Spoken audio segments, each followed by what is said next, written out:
في مثل في اللغة العربية بيقول الأضداد تتجاذب، بالإنجليزي كده opposite attracts، بالبلدي كده إن أي حاجتين أو شخصين عكس بعض الطبيعي إن هم هينجذبوا لبعض. الموجب والسالب، الخير والشر، حد بيحب السهر والتاني بيحب يصحى بدري، حد هلاس والتاني ملتزم جدا. ومفيش عداوة في المصارعة يتجلى فيها الموضوع ده أكتر من عداوة سي ام بانك وجيف هاردي. سي ام بانك الراجل الملتزم الستريت ايدج اللي ما بيتعطاش أي حاجة، لا مخدرات ولا خمرة ولا سجاير، مالوش غير إدمان واحد وهو المنافسة. My addiction is wrestling. My obsession is competition. أما جيف هاردي هو النقيض تماما، بيحب يعيش اللحظة ومش حارب نفسه من أي حاجة، مخدرات خمرة كل حاجة متاحة يا باشا. والاختلاف ده خلى بينهم كيمياء جامدة، وعمل لنا واحدة من أمتع العداوات في التاريخ.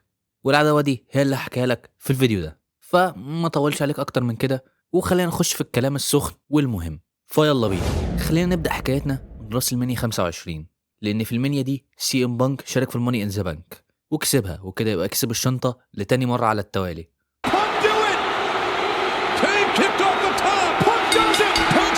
وأول مرة لما استعمل الشنطة وكسب حزام العالم فترته بالحزام ما كانتش كويسة، وكان في المرتبة التانية ورا النجوم في عرض الرو، ناس زي باتيستا، جون سينا، شون مايكلز وكريس جيريكو، وما كانش هو التركيز بتاع العرض بالرغم من انه كان البطل.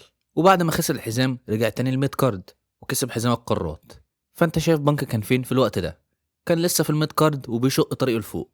اما جيف هاردي في الوقت ده تقدر تعتبره الراجل التاني في الشركة ورا جون سينا، ودي نقطة تقدر تختلف فيها بسبب النجوم اللي كانوا موجودين في الوقت ده زي الاسامي اللي قلت لك عليها، وزود عليهم تريبل اتش وريمستري وراندي اورتن. بس جيف هاردي في الوقت ده من حيث الشعبية كان ورا جون سينا على طول ويمكن يعديه، وكان في وسط عداوة مع خومة هاردي وخلصت بفوز جيف هاردي بالعداوة.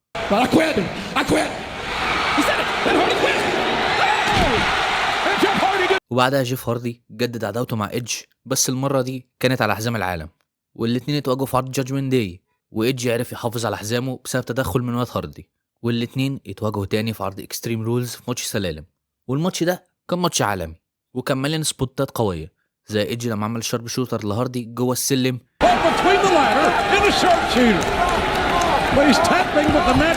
الويسبر ان ذا ويند من فوق سلم، والاتنين لما وقعوا من فوق سلم على سلم تاني.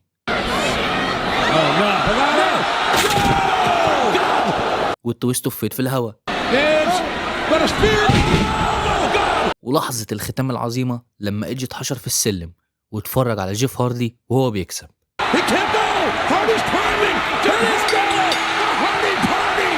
في لحظة تدي احساس ان جيف هاردي عرف ينتقم من ايدج اللي كان بيقلل منه وبيقول انه اخد فرص كتير وضيعهم كلهم، بس المرة دي عرف يستغل الفرصة. فماتش ممتع جدا، وكنت تحس ان هو نهاية عداوة ليها تاريخ، وده اللي كان متوضح في الفيديو باكج بتاع الماتش، لان الاتنين جيف هاردي وايدج ظهروا وصعدوا للقمة في نفس الوقت. والماتش ده كان ختام للعداوة التاريخية دي. وبعد الماتش جي ار طلع عشان يعمل لقاء مع جيف هاردي، وقبل ما يسأله على اي حاجة سي ام بانك يطلع بالشنطة في ايد والحكم في الايد التانية ويكاش ان، فجيف هاردي لازم يدافع عن حزامه اللي لسه كسبانه. ولما الحكم رن الجرس جيف هاردي قام بالعافية، بس كان لازم يدافع عن حزامه. فبانك بلعه الجي تي اس 1 2، بس جيف هاردي فك، وبانك مش مصدق اللي هو انا عملت كاش ان وممكن ما اكسبش الحزام كمان.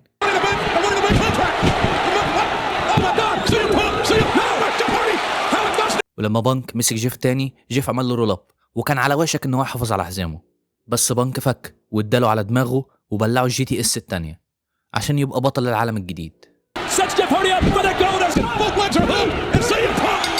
ويكسب الحزام لتاني مرة.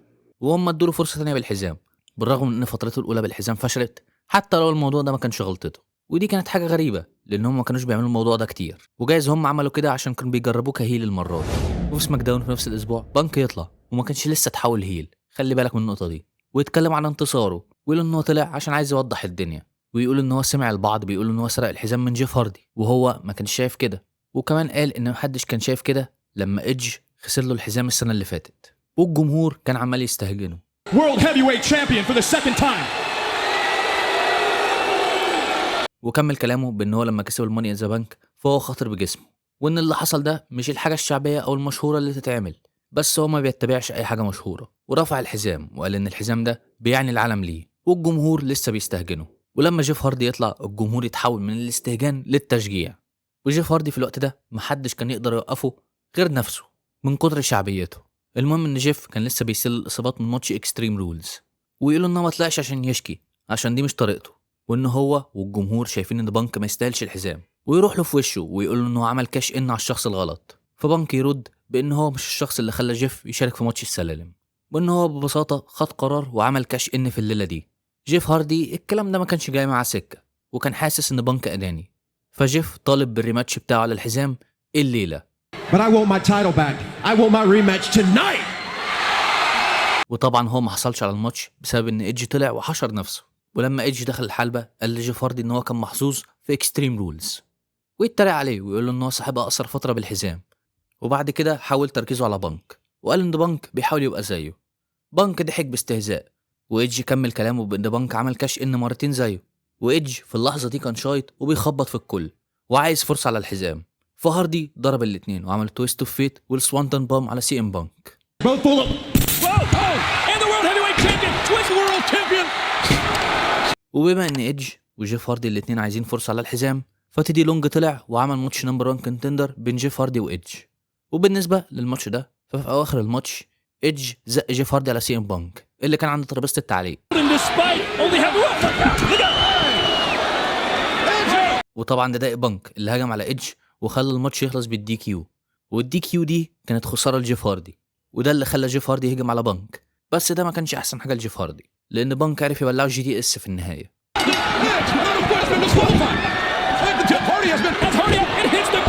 بسبب اللخبطة دي تيدي لونج خلى ان بانك هيدافع عن حزامه ضد جيف هاردي وايدج في عرض الرول اللي جاي. وقبل الماتش ده جوش ماثيوز يعمل لقاء مع سي ام بانك، ومات هاردي قطع عليهم المقابلة وسلم على بانك وحياه على انه صرف الشنطة، وان هو لو كان في نفس الوضع كان هيعمل نفس الحاجة، طبعا عشان مات كان في عداوة مع اخوه جيف. وبانك يقول له ان عمره ما كسب الشنطة او الحزام عشان يبقى في الوضع ده، وكمل كلامه بان هم مش صحاب وان هو بيعمل كل حاجة بالطريقة التقليدية ان هو يكتسبها.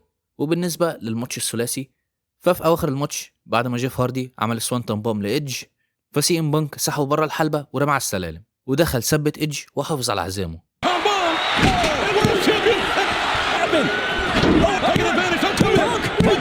وبعد الماتش تيدي لونج طلع وهنى سي ام بانك على المكسب وقال ان هو يدافع عن حزامه ضد جيف هاردي في عرض ذا باش.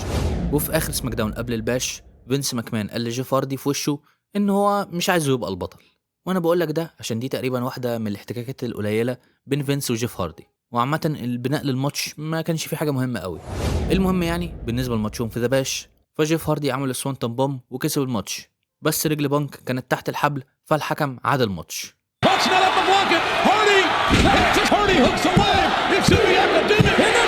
وبانك عمل نفسه كأنه اتصاب في عينه وكأنه ضرب الحكم بالغلط، فالحكم خسره بالدي كيو، بس الخسارة دي معناها ان هو حافظ على حزامه.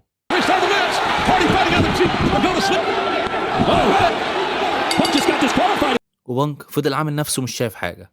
وبعد الماتش جيف هاردي راح عشان يواجهه باللي هو عمله، وده اللي عصبه وخلاه يضربه لانه ما كسبش الحزام بسبب ان خصمه غش وقرر يضرب الحكم عشان يهرب بحزامه.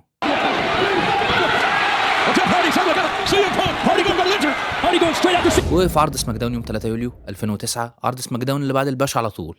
سي ام بانك طلع عشان يتكلم عن اللي حصل في الباش. بانك قال ان هو زهق من سماع كلام الناس على انه ضرب الحكم قاصد عشان يخسر بالدي كيو، وان هو كان على وشك ان هو يتسرق لان الحكم كان على وشك ان هو ما يشوفش رجله اللي تحت الحبل، ويقول ان عينه اتأذت من كوع جيف هاردي. ويكمل كلامه بانه راجل عنده شرف وان هو ما بيغشش وما بيستعملش طرق مختصرة جوه او بره الحلبة. وبانك فضل يدافع عن نفسه لدرجة ان هو طلب اعتذار من جيف هاردي، وده اللي خلى مدير سماك داون تيدي لونج يطلع له، وتيدي يقول له صح ان هو وجيف عملوا ماتش جامد بس الماتش ما كانش ليه نهاية واضحة، فهو قرر يعمل ماتش اعادة في عرض نايت اوف تشامبيونز بينه وبين جيف هاردي. وجيف هاردي يطلع وما كانش عايز يسمع حجج من سي ام بانك، وبرضه اتهم بانك ان هو كان قاصد يخسر نفسه الماتش عشان يهرب منه، وان هو قادر يشوف بانك على حقيقته. اما بانك ما كانش مهتم باي حاجه جيف هاردي بيقولها، هو كان عايز يسمع كلمتين بس من جيف هاردي وهما انا اسف. وجيف هاردي اعتذر فعلا بس مش على اللي حصل في الباش، لا هو اعتذر على اللي هيعمله في بانك في عرض نايت اوف تشامبيونز، وكانوا لسه هيمسكوا في بعض بس تيدي لونج فرقهم.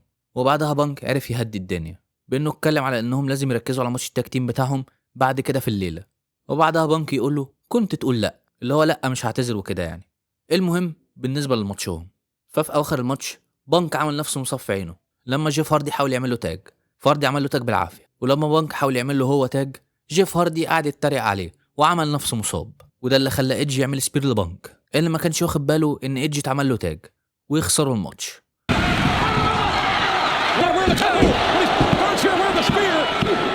وبعد الماتش جيف هاردي يفضل يتريق على بانك ويعمل نفسه مصاب في عينه. والاسبوع اللي بعده جيف هاردي طلع وهو لابس رقعة للعين زي بتاعة القراصنة وكده عشان يكمل تريق على بانك، وبعدها يواجه كين في ماتش، بس الماتش مش هينتهي بشكل ايجابي لجيف هاردي لان سي ام بانك طلع وشتته، وده اللي خلى كين يعمل له الشوك سلام ويكسب الماتش. وفي نفس الليله بانك عمل برومو على جيف هاردي اللي كان على ترابيزه التعليق واتكلم عن اصابه عينه وان جيف هاردي اتهمه زور ان هو مزيف الاصابه، وبعد كده طلع قطره عين وقال ان هو لازم يحطها 3 مرات في اليوم، وقال ان الطريقه الوحيده عشان يحصل عليها بروشته من دكتور، واتريق على جيف هاردي وقال انه ما يعرفش انه لازم يروح للدكتور عشان يحصل عليها بشكل قانوني، بيرمي يعني على ان جيف هاردي مدمن مخدرات وكده، ويقول لهاردي ان هو لازم يعيش حياته ستريت ايدج بمعنى ان هو ما يشربش وما يتعاطاش اي مخدرات، وان هاردي كسر الويلنس بوليسي مرتين اللي هي كشف المخدرات والاسترويدز يعني، انما هو ما حصلتش معاه خالص، وان عمره ما راح لمركز لعلاج الادمان. وختم البرومو بتاعه بان جيف هاردي فرصه 0 في انه يكسبه في نايت اوف تشامبيونز. وفي عرض سماك داون اللي بعده يوم 24 يوليو جيف هاردي يرد على سي ام بانك وقال ان سي ام بانك بيتكلم على اخطائه على اساس ان هو بيحاول يهرب منهم، واعترف ان تم ايقافه مرتين وان هو ما فشلش في تحليل مخدرات من سنه، بس سي ام بانك قطعه وقال ان عدم فشل جيف هاردي في تحليل المخدرات ده مش انجاز. فجيف رد عليه بان هو زهق من ان هو يسمع الكلام المتكرر ده اسبوع ورا اسبوع، وبانك قال له ان هو فشل من الطفوله، وجيف هاردي رد على الكلام ده بان بانك مش مصارع، ده المرشد الاخلاقي بتاعه. فبانك برضه اتكلم على ماضي جيف هاردي وان هو مدمن، واتكلم على نفسه ان هو ستريت ايدج، ان هو ما بيشربش خمور وما بيشربش سجاير وما بيتعاطاش مخدرات، وقال ان لما جيف يخسر منه هيرجع تاني للادمان بتاعه. وهاردي يرد بان هو مش مثالي زي بانك يعني بطريقه كده، فبانك رد عليه بان كل الاطفال اللي بيشجعوك دول هيشوفوا بطلهم بيتحول لمجرد احصائيه، ان هو رقم من ضمن المصارعين اللي كسبهم بانك، ان هو ملوش لازمه يعني. فجيف ضرب بانك كان متعصب بس عرف يهدي نفسه عشان هيواجه جون موريسون. بانك كان بمنتهى البساطه مش حابب تاثير جيف هاردي على الجمهور، مش حابب فكره ان الجمهور يعيش اللحظه ومش مهم العواقب اللي بعد كده، بيكره نمط الحياه ده. وبالنسبه لماتش موريسون وبانك فموريسون كسبه لتاني مره، وبعد الماتش مديله ايده عشان يسلم عليه، بس بانك سابه ومشي. والاسبوع اللي بعده جيف هاردي طلع وقال ان هو زهق من ان بانك بيطلع كل اسبوع وبيدعو الكل لاسلوب حياته، وان بعد نايت اوف تشامبيونز الدعوه دي هتنتهي والجمهور كله هيعيش في اللحظه. وفي نفس الليله بانك يطلع ويتحدى الجمهور ان هم يشوفوا الامور من وجهه نظره، وكان عايزهم يتعلموا يقولوا لا، وكمل كلامه بان جمهور جيف هاردي عبيد لادمانهم او شهواتهم يعني، وقال ان الموضوع صعب قوي ان هو يبقى نفسه، بس الاصعب ان هو يعيش نفس حياه الجمهور. وقال ان هو متاكد ان محدش في القاعه عنده علم بالاضرار اللي هيسببها الكحول لكبدهم على المدى الطويل، وقال ان الموضوع مقزز ان هو يشوف حد يدخن ويلوث رئته. وكمل كلامه انه من المستبعد ان اي حد من الجمهور يبطل، وان هو هنا عشان يتحدى الجميع ان هم يقولوا لا لشهواتهم، وان هم يتعلموا يتحكموا في نفسهم. وجيف هاردي قطعه وهو كان مخنوق من كلام بانك وفشخرته بنظام حياته، وهاردي يقول انه جريء قوي ان هو يطلع ويقول الكلام ده، وان هو نسي ازاي يبقى انسان لانه بيطلع ويعمل فيها مثالي وما بيغلطش، بس في الحقيقه الناس كلها بتغلط. وبانك يرد بان الناس دي بتقول ان هم يقدروا يتغيروا، وكمل كلامه بان هو مش عايز يبقى في نفس الحلبة مع جيف هاردي عشان يبين قد ايه هو قرفان منه. ويختم البرومو بان هو هيعمل الحاجه اللي جيف هاردي كان المفروض يعملها، ان هو يقول لا. بانك اسبوع ورا اسبوع حدته بتزيد وبيبقى هجومي اكتر، وكل اسبوع بيزود حاجه صغيره على شخصيته. وفي اخر الليله سيم بانك عرف يتفوق قبل العرض بانه عمل GTS على جيف هاردي.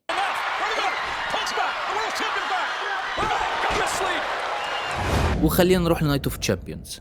الماتش بين جيف هاردي وبانك كان المين ايفنت بتاع العرض، وكان مين ايفنت على ماتش ثلاثي على حزام WWE كان فيه سينا واورتن وتريبل اتش، لان هم كان عندهم العداوه الاكثر زخما واللي حواليها دقه اكتر في الشركه اللي هم بانك وجيف هاردي يعني. والماتش كان كويس، مش عالي قوي بس كويس فوق المتوسط بشويه، بس تقدر تقول ان هو اقل ماتش من ماتشاتهم. والنهايه بتاعه الماتش ان لما بانك عمل GTS لجيف هاردي وثبته، جيف هاردي عرف يفك والجمهور انفجر.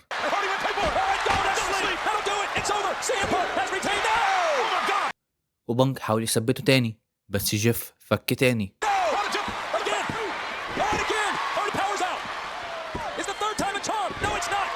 وبانك قال لك فاكس وخد الحزام وحاول يمشي، بس جيف هاردي هجم عليه ورمى جوه الحلبة. Hardy knows it as well. And Hardy tries to lead him. ضربوا شوية وبعدها بلعوا تويست اوف فيت وبعدها سوانتون بومب. 1 2 3 وكسب الحزام أخيرا. And another twist for Jeff Hardy. Swanton bomb. Hardy's got it. Hardy's got it. Yeah. Hardy wins the win. وكده جيف هاردي بقى بطل العالم لتاني مرة. وفي عرض سماك داون اللي بعد نايت اوف تشامبيونز جيف هاردي يطلع ويشكر الجمهور على دعمهم ليه، وهيبدأ فترته كبطل عالم بدفاع عن حزامه ضد جو موريسون. وموريسون في الوقت ده كان مصارع محبوب جدا من الجمهور، وكان واحد من أهم المصارعين في سماك داون في الوقت ده مع كريس جيركو وريمستيريو، لأن الثلاثة دول كانوا بيظهروا كتير في العروض. المهم إن جيف هاردي وجو موريسون يقدموا ماتش عالي قوي، وكنت تحس اللحظة إن موريسون عنده فرصة إن هو يكسب الحزام، وده طبعا ما حصلش لأن جيف هاردي عرف يحافظ على عزامه.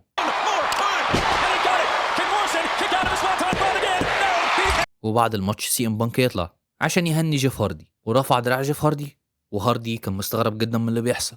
وبعدها جاب المايك وقال لجيف في الاسابيع اللي فاتت، وما كملش كلامه وهجم عليه بالمايك. Honestly, the last few weeks. واخيرا سي ام بانك يتحول هيل، التحول اللي كان عمال يتحضر له بقاله اسابيع بمنتهى البطء.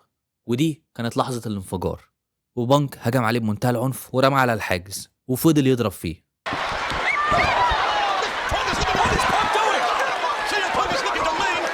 وبعد ما مشي رجع تاني وكمل ضرب فيه ورمى على ترابيزة التعليق.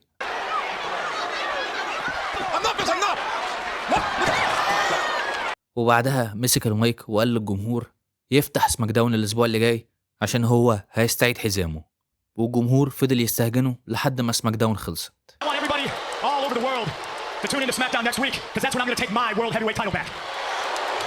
والاسبوع اللي بعده سي ام بانك يطلع وهو منشكح ومبسوط قوي من اللي عمله، وبانك قال ان هو حاول على قد ما يقدر يتعاطف مع نقط ضعف الجمهور. وبعد كده عرض اعاده للي عمله الاسبوع اللي فات، وقال ان كل واحد من الجمهور زيه زي جيف هاردي ومحدش فيهم عنده قوه ان هو يبقى ستريت ايدج، والجمهور شغال استهجان.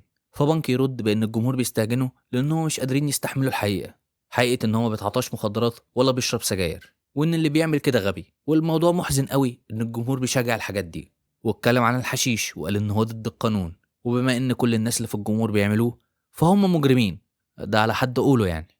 وبعد كده حول كلامه للكحول وقال ان لو حد شرب ولو لمره فهو مدمن.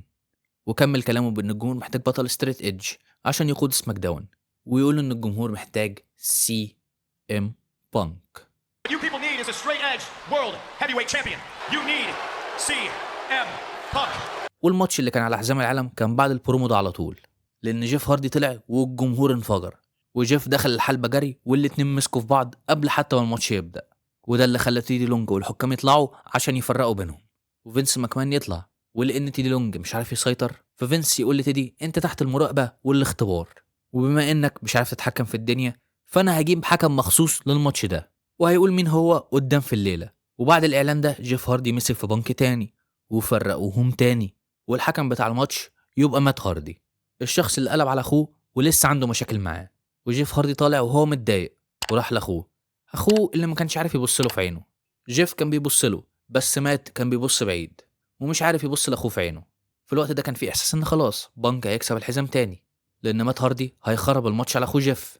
المهم ان في نص الماتش بانك يضرب مات هاردي من غير ما يقصد، وده اللي سبب ان في اخر الماتش بعد ما بانك صد السوانتون بوم من جيف هاردي وثبت، مات هاردي راح شدد الحكم ومطلعه بره. فالاتنين زعقوا في بعض، فجيف استغل الموقف وعمل رول اب لبانك ومات عد التلاتة.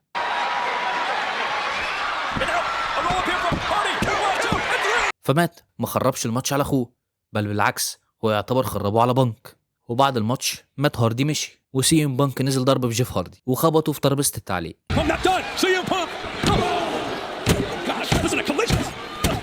وضربه بالكرسي وحط الكرسي حوالين رقبته وخبطه في القائم الحديد بتاع الحلبة. وفي وسط بانك طالع في نقلة جت وشالت جيف هاردي، وتيدي لونج طلع لبانك وسأله لو هو فخور فعلا باللي عمله، وبانك كان فخور جدا باللي عمله بس طلب ماتش تاني. فتيدي لونج رد بان لو جيف هاردي قادر يبقى هيلعب ماتش في سمر اسلام، بس الماتش ده هيبقى بقوانين مناسبة لجيف هاردي، بمعنى انه هيبقى ماتش TLC، والجمهور فضل يهتف TLC.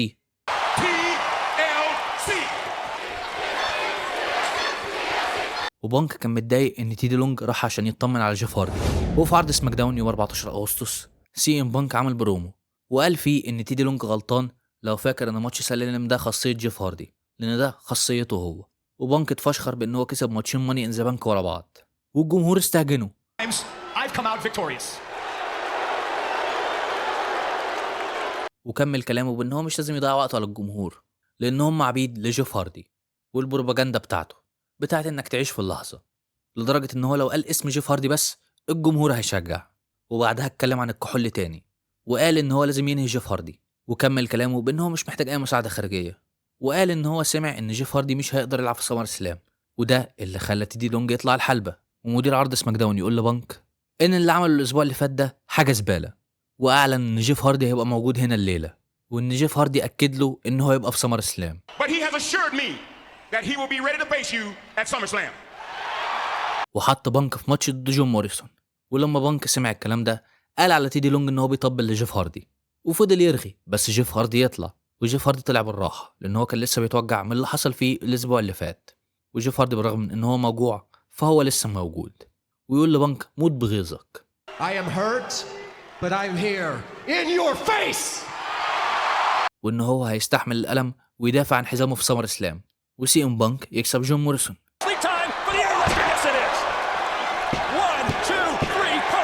وجيف هاردي المفروض ان هو مش قادر، صح، بس ماكمان كان بيكلم تيدي لونج على التليفون وعايزه يخلي جيف هاردي يواجه الهارت دايناستي في ماتش هانديكاب، وطبعا الهارت دايناستي ده شمل جيف هاردي وكسبوا الماتش. وبعد الماتش سي ام بانك طلع ونزل ضرب في جيف هاردي، وجون موريسون طلع عشان يلحق جيف هاردي، وبعدها بانك حط الكرسي حوالين رقبة جيف هاردي عشان يدمره خالص، بس مات هاردي دخل عشان ينقذه وضرب سي ام بانك.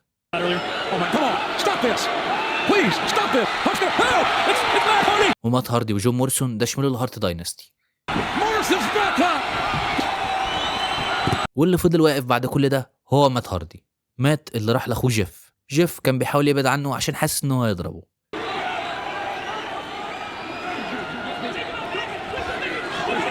بس مات ساعد اخوه ان هو يقوم، وكده الهاردي بويز يعتبر رجعوا.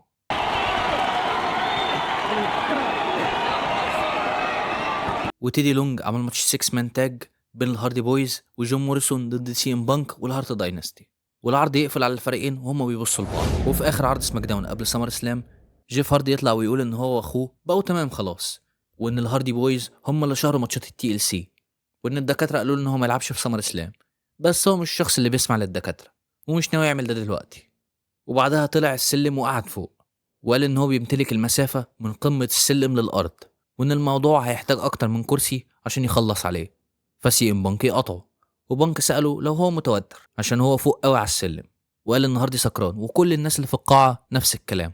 وبرضه بانك قلل من طريقه حياه جيف هاردي، وما كانش عارف انهي مثير للشفقه اكتر، اقتناع الجماهير بكل كلمه جيف هاردي بيقولها ولا ادمان جيف هاردي لتشجيع الجمهور وتقديرهم لكل حاجه بيعملها. وكمل كلامه بان كل الناس مصدقه ان جيف هاردي هيكسبه في سمر سلام بما فيهم تيدي لونج، وقال ان ماتش TLC هيبقى ماتشه الاخير، وان هو لما يكسب هيثبت ان الستريت ايدج هو الطريق الصحيح، لان الستريت ايدج معناه ان هو احسن منك، وان هو عايز يخلص من جيف هاردي بسبب التأثير بتاعه، وان هو يعلم الناس يقولوا لا، ومش عايز الناس تعيش في اللحظة وتعمل اللي هي عايزاه زي جيف هاردي، ويفوقوا ويعيشوا في الواقع بتاعه، وان هو هيأذي جيف هاردي وهيزيله من سمر سلام. وجيف يرد بان بانك ما يقدرش يدمره، والجمهور بيهتف لهاردي، وهاردي يقول ان هو يثبت ان هو احسن منه في ماتشه المخصوص بيه TLC. فبانك قال ان هو بيحتاج الجمهور عشان يبرر افعاله المتهوره، والعكس صحيح برضه، الجمهور برضه بيحتاج جيف هاردي عشان يبرر افعالهم المتهوره. وبانك قال ان هاردي فاكر نفسه يقدر يطير، فهاردي رد عليه بان هو عارف ان هو يقدر يطير. My way of his lifestyle thinks he can fly. Punk, I don't think I can fly. My spirit knows I can.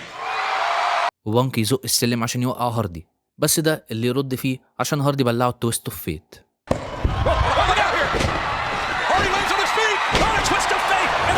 وبالنسبه للماتش في سمر سلام فالماتش ممتع جدا ومليان سبوتات حلوه، وحاجه لازم تتفرج عليها لو ما اتفرجتش عليه قبل كده. يعني عندك لما جيف هاردي حاول ينط على بانك في الكورنر، فبانك رماه بظهره على الكرسي،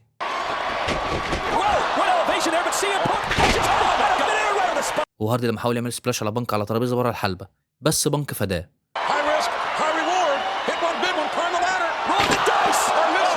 وهاردي لما صد GTS من بانك على السلم ورد عليه باور بومب.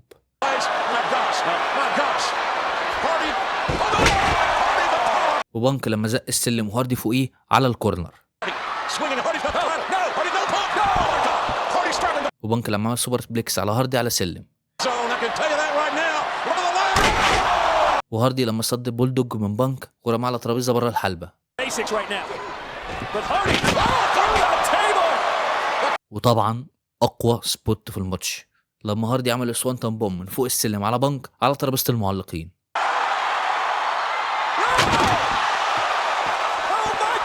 بس بالرغم من كل محاولات هاردي ان هو يكسب الماتش، بس سي ام بانك هو اللي كسب في النهايه.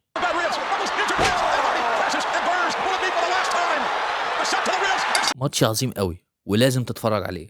وبعد الماتش النور يطفي ويرجع والاندرتيكر يظهر ويهجم على سي ام بانك.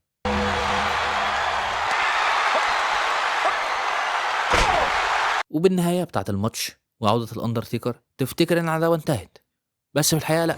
في عرض سماك داون يوم 28 اغسطس سي ام بانك يطلع ويتفشخر بفوزه في سمر سلام، وقال ان هو حاسس انه عايش جدا في اللحظه دي، ومحدش في الجمهور عارف يحس زيه لان هم بياخدوا طرق مختصره.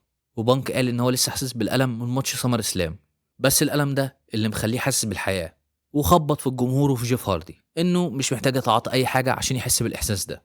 وبانك اتكلم على عوده الاندرتيكر، بس رجع كلامه تاني على جيف هاردي وقال ان الموضوع مش عادل، ان هو لازم يدافع عن حزامه ضد جيف هاردي في ماتش قفص. وقال ان الناس اللي فوق خايفين منه، وقال على نفسه ان هو قدوه العالم محتاجها، وان الستريت ايدج ده معناه ان هو افضل من الناس دي كلها ومن جيف هاردي. وجيف هاردي قاطع كلامه، وطبعا الجمهور بيشجعه. جيف هاردي يقول ان هو بيتمنى ان بانك استمتع بوقته كالبطل الستريت ايدج، لان هو هينهي فترته الليله. ويكمل كلامه بان بانك فاكر ان اهم كلام انك تقول لا، فبانك يقول ان جيف مش في وعيه ومبلوع مخدرات. وبانك في الوقت ده اتخنق من استجان الجماهير ليه وتشجيع الجمهور لجيف هاردي، وقال بعدها ان المكان ده ما يسعناش احنا الاتنين، واحد فينا ملوش مكان هنا. بعدها اتحداه لماتش ستيل كيج، الخسران يسيب الدبليو One of us doesn't belong here anymore. The loser is thrown out of the WWE. لو بانك خسر هيمشي، ولو جيف هاردي خسر هيمشي، ويبقى الستريت ايدج احسن منه. هاردي وافق والماتش تم اعتماده. That's risky. That's crazy. Your own. وبالنسبه للماتش فبانك هجم على هاردي قبل الماتش عشان ياخد افضليه، وخبطه في القفص وعجن ضرب قبل ما يرميه جوه الحلبه عشان يبدا الماتش ويحاول يهرب على طول، بس جيف هاردي يلحقه. وعامه الماتش ممتع برضه زي ماتش سمر سلام، بس هو تحتيه على طول في سلسله ماتشاتهم. والمختلف في الماتش ده عن ماتش سمر سلام ان ماتش سمر سلام يعتبر سبوت فيست اكتر، اما في الماتش ده في ستوري تيلينج اكتر، من فكره ان واحد فيهم هيطرد، فكل واحد فيهم بيحاول يهرب بسرعه كل ما تيجي الفرصه، وان هنا القفص مش سلاح على قد ما هو قفص بجد، وان اللي هيهرب فيهم هيكسب وظيفته مش الماتش بس. فكان ماتش سايكولوجي وصراع ممتاز جدا، وفي برضه سبوتات ممتعه زي لما بانك حاول يعمل الكاتابولت لجيف هاردي على القفص، بس هاردي يعرف يمسك في القفص زي سبايدر مان كده ويحاول يهرب.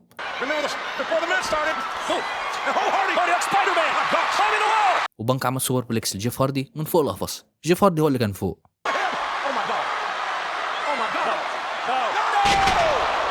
وبانك عرف يكسب لما الاتنين كانوا فوق القفص في صراع البقاء، وبانك ضرب هاردي في عينه وعرف يهرب، وده معناه ان جيف هاردي خلاص هيمشي من الشركة.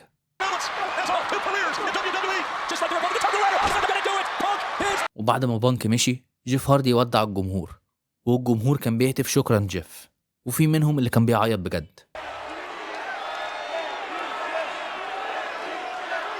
وهاردي يعتذر لهم ان هو ما اوفاش بوعوده، وقال ان هي كانت رحلة عظيمة، وشكر الجميع، وقال ان ده مش الوداع للأبد، لا الوداع ده دلوقتي بس. I want to let you know that this is not goodbye forever. This is only goodbye for now. وطبعا هو رجع في راس المنيا 33، ولما طلع فوق عند الستيج والجمهور بيحييه سي ام بانك هجم عليه بالحزام ورفع الحزام لفوق، وقال ان الزبالة ده مشي للأبد.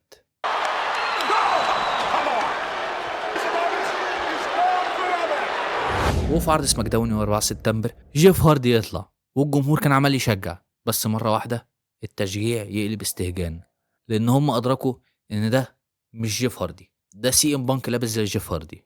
ودي حاجة جننت الجمهور، لأن هم كانوا بيعشقوا جيف هاردي، بالذات لما تشوف منظر الجماهير في القاعة. فكانت حركة هيل بيستفز بيها الجمهور، وبيبنوا الماتشو مع أخو جيف هاردي مات هاردي. وبس دي عداوة جيف هاردي وسي ام بانك. طبعا عداوة ممتازة وقوية ما فيهاش كلام، والحاجة اللي خلتها تبان بالشكل ده هو إن كل واحد فيهم هو النقيض بتاع التاني، فكانت مديه حتة واقعية كده ممتعة. ويمكن العداوة دي كانت تستاهل ماتش في المنيا، بس عادي برضه، هي عداوة قوية جدا ومفيش حاجة تنقص منها. وانا عايز اعرف رأيك في العداوة دي وانهي فيهم مصارعك المفضل. وما تنساش لو عجبك الكلام ادي لايك ودي سبسكرايب وسيب رايك ورا المحتوى ورأيك في الفيديو، والسلام عليكم.